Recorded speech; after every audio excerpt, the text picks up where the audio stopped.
देवी मैया के।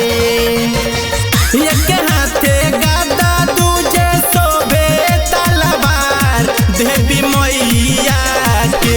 तो कितना कोहरी हम बड़ाई कोहरा भैया के। तो कितना कोहरी हम बड़ाई कोहरा भैया के।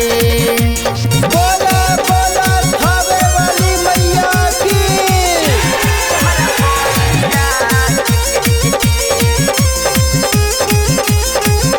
तो कितना कोहरी हम बड़ाई कोहरा भैया के। तो कितना कोहरी हम बड़ाई कोहरा भैया के। कहनवा में कुंडल शोभे लीलारा बिंदिया रच रच बनवले बारे माई के मूर्तिया।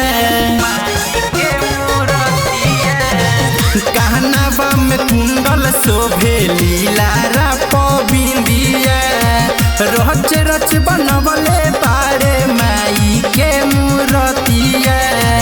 चम चम चमकता सच्चा दरबार मुहरी मैया के। चम चम चमकता सच्चा दरबार मोरी मैया के। तो कितना कोहरी हम बड़ाई कोहरा भैया के। तो कितना कोहरी हम बड़ाई कोहरा भैया के। बोला बोला सच्चे दरबार की।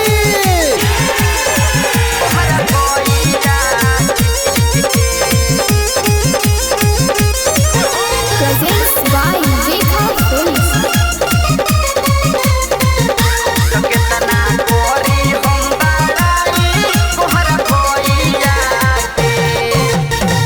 लागता कि मूर्ति से बोल दी है मैया।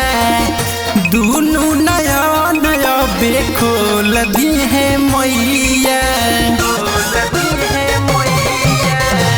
लागता कि मूर्ति से बोल दी है मैया। दूनु नया नया बेखोल दी है मैया।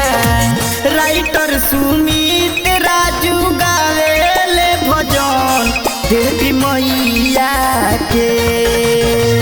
पंकज साजन रवि गावेले भजन देवी मैया के।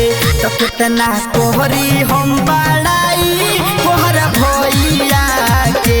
तो कितना कोहरी हम बड़ाई कोहरा भैया के। Rekha Digital Recording Studio, Betia.